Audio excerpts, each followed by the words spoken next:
Olá, meu nome é Letícia, estou no 5º período de licenciatura em Química pela UFTM, faço parte do PIVID e hoje a gente vai resolver o exercício 1 do PET da semana 4 do 3º ano do ensino médio. Nós vamos falar sobre eletrólise.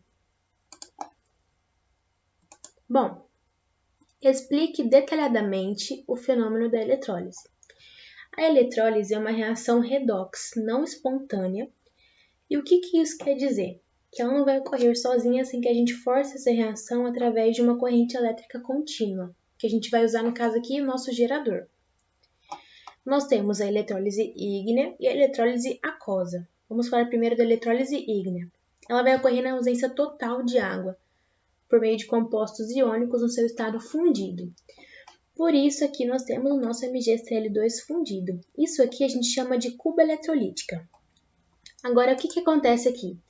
Nós temos o nosso gerador, os nossos eletrodos e o nosso composto iônico no seu estado fundido. Aqui, no nosso gerador, no nosso lado positivo, o nosso eletrodo vai ser o nosso polo positivo. E no lado negativo, o nosso eletrodo vai ser o nosso polo negativo. Esse eletrodo ele é inerte, ele não vai interferir, não vai reagir na reação. A reação vai acontecer em cima dele, sem que ele seja consumido. O nosso material fundido vai liberar seus íons na solução, seus cátions e ânions, e o nosso polo positivo vai atrair o nosso lado negativo, no caso os ânions. E esse gerador aqui vai fazer com que esses ânions percam os seus elétrons. Por isso, vão ser oxidados. Logo, esse lado vai ser o nosso ânodo. Ânodo atrai os ânions.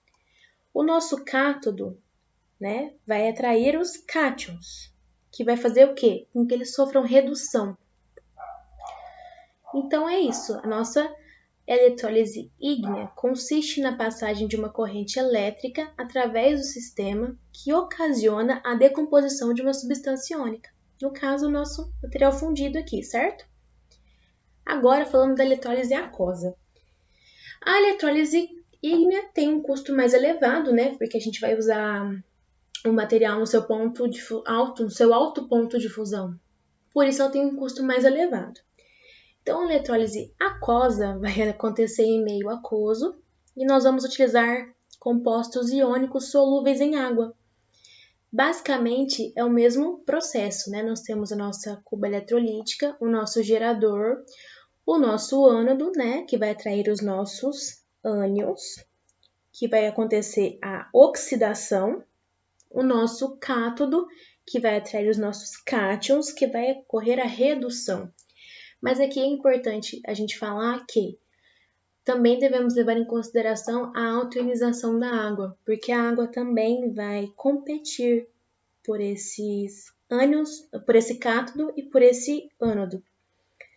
Mas é basicamente o mesmo processo onde a gente vai utilizar compostos solúveis, no caso aqui nós estamos utilizando o NaCl, certo? Então é isso, pessoal, espero que vocês tenham entendido e tenham gostado. Oi, gente, meu nome é Aline, eu faço parte do PIBID e eu vim aqui para corrigir o PET com vocês, a semana 4 do volume 1. Eu fiquei com o exercício 2 do 3º ano, então vamos lá. O exercício 2 é da FUVEST e ele fala assim: objetos de prata escurecidos, devido principalmente à formação de Ag2S, podem ser limpos eletroquimicamente, sem perda da prata, mergulhando-os em um recipiente de alumínio contendo solução quente de bicarbonato de sódio. Nesse processo, a prata em contato com o Ag2S atua como cátodo e o alumínio como ânodo de uma pilha. A semi-reação que ocorre no cátodo pode ser representada por... Então aqui ele fala pra gente que o Ag2S atua como cátodo e o cátodo acontece o quê? A redução. Então ele ganha elétrons, certo? E o alumínio vai atuar como ânodo, sofrendo oxidação e a perda de elétrons. Mas nesse caso, ele quer saber a semi-reação que ocorre com o Ag2S, certo? Então ele vai ganhar elétrons. Se ele vai ganhar elétrons, junto com ele na semi-reação, tem que ter elétrons, concordam? Então, por exemplo, na letra A, não tem elétrons, então a gente já descarta essa. Na letra B tem aqui os elétrons, então essa pode ser uma. A letra C também não tem elétrons, então não pode ser ela. A letra D tem os 2 elétrons daqui desse lado, então pode ser ela. E a letra E, os elétrons estão no lado dos produtos. Então, vocês concordam que isso aqui seria uma perda de elétrons? Isso aqui seria oxidação. Então, não pode ser essa também. Então, a gente ficou entre a letra B e a D. E como que a gente vai saber qual delas está certa? A gente já viu aqui que as duas têm a mesma quantidade de elétrons, certo?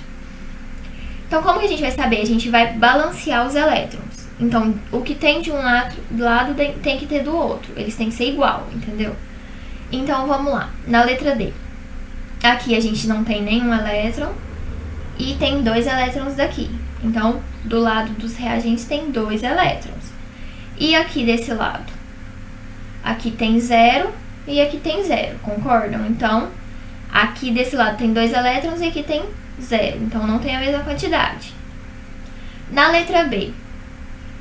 Desse lado tem 2 elétrons e desse lado daqui, aqui tem 0 e aqui tem 2 elétrons, certo? 2 menos. Então, essa aqui seria a resposta certa, certo? Então, é isso. Espero que vocês tenham entendido. E aí, vamos passar para a próxima questão. Olá. Vamos para a questão 3 do PET, terceiro ano. Para que uma lata de ferro não sofra corrosão, esta pode ser recoberta por uma camada de um metal que forma uma cobertura protetora, evitando a formação de ferrugem. Considerando somente os valores dos potenciais padrão de redução dos metais, quais desses poderiam ser utilizados para prevenir a corrosão do ferro? Justifique suas respostas.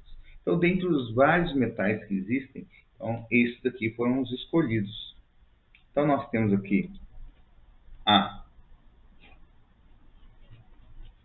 os potenciais padrão, de prata, cobre, zinco, magnésio, ferro e níquel.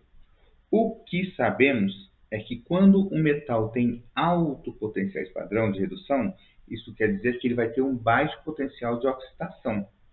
Mas, para que o ferro não sofra uma corrosão, a gente precisa de um metal que o proteja. Isso quer dizer que precisamos que esse metal tenha um maior potencial padrão de redução. Okay? Então, a gente tem o potencial padrão de redução do ferro aqui, menos 44 volts. A gente precisa de metais que tenham um potencial maior do que esse. Quem são eles? A prata e o cobre. Percebam, mais 0,8 volts, mais 0,34 volts. Bem maior do que menos 44 volts. Então, aqui menos 76, então o zinco sai de cena. Não consegue proteger o ferro, porque ele vai sofrer uma corrosão mais rápido do que o próprio ferro.